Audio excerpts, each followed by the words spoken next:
APR mu cyumba cy'ibanga barimo barakora ibishoboka byose hasi hejuru kugira ngo bameke tegerejwe muri APR. Kuri nimero 10 ku makuru ava mu cyumba cy'ibanga nuko umuntu wo muri APR amaze icyumweru kirenga mu mujyi wa Bamako muri Mali aryamiye amajanja agerageza kureba uburyo yakora operasiyo yo gusinyisha umunimero 10 w'ikipe y'igihugu ya Mali ya Olympique witwa Mamadou Lamine Ba. Mamadou Lamine Ba ni umunimero 10 w'ikipe y'igihugu ya Olympique ya Mali igomba kwerekeza mu gihugu cy'Ubufaransa gukina imikino Olympique. Ntabwo rero ari akazi koroshye kuko ni umukinnyi ukenewe n'amakipe menshi. Icya kabiri ni umukinnyi uvuga uti ni gute nasinyira APR ngiye mu Bufaransa none nagerayo nkabona offre, sibyo? Nyuma ya Jeux Olympiques nkaba nabona offre mu Bufaransa cyangwa ahandi Burayi nini bitewe nuko nitwaye. So ariko APR nayo irimo irarwana no kugira ngo asinye atarahaguruka ngo yerekeze mu Paris mu Bufaransa. Urumva reka niba nka Senegal yagiye muri Olympique oya ni U20 bose baraguzwe none se abagiye muri Olympique ikipe hafi yose hano hari Mali hafi yose bazabona aba agent bose baba bari hariya ko ni abakinnyi batoya batangije 23 bafite impano. Amakipe yose y'Uburayi aba ari hariya ategereje kureba abo yagira ate yashinguzamo. So ni ibyo urebye birimo bigora APR ariko barimo barakora ibishoboka byose, barakora amanywa n'ijoro kugira ngo barebe ko uyu mukinnyi babona sinyatire mbere yuko agenda.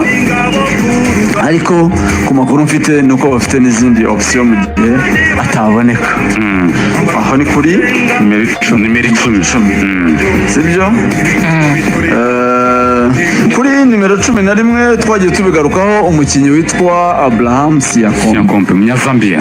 Kugeza ubu biracyari hasi hejuru, umukinnyi yabaye nk'umenyesha ikipe ko atazakomezanya nayo, ariko ikipe yakomeje kugora APR cyane. Aracyafite amasezerano, yari afite amasezerano y'umwaka, harumvikanye, ariko ikipe igakomeza kugenda yisubiraho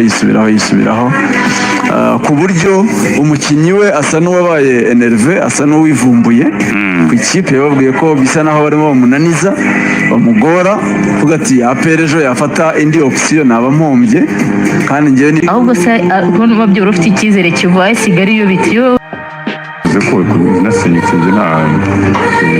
ntabiriza ntawe rwose tuzasigaruka ejo tumaze kumenya mba ziri burare ziyandikishije tukagiye mu ikipe ya Rayon Sport yasubukuye imyitozo kuwa gatanu.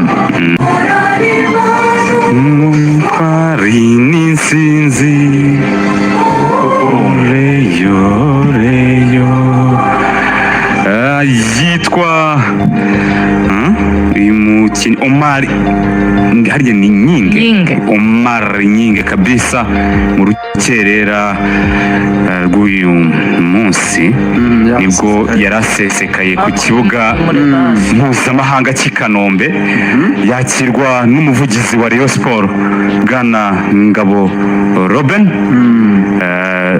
Turibuka neza ko ku munsi wo kuwa gatanu ubwo twavugishaga Ngabo Robin yatubwiraga ko bitararangira, ariko Karenze we yatubwiye ko iyi ni deal done kabisa, ubona ko yamaze kuba agera i Kigali. Umukinnyi ubona ko ari muremure cyane,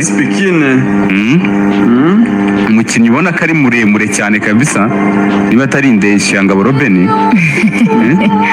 Oya ni muremure, urabona mutareshereje uyu mukinnyi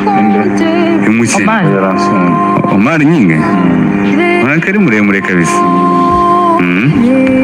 Yavuye muri mu defense ubona ko igihagararo kabisa. Ubwo uyu nta gihindutse araza gushyira umukono ku masezerano. Undi mukinnyi rero, hari umukinnyi w'umunyakongo witwa Prince Junior Elanga Kanga, hari icyo umuzo kare ariko Prince Kari, Junior Elanga Kanga namudushakire Gabanyaho magnifique gato. abanze ashyireho Mbona uri kukumva harimo irindi byagiye jwi, zifite magnifique. harimo irindi jwi byanditse burya ku wowe uri kubiregera.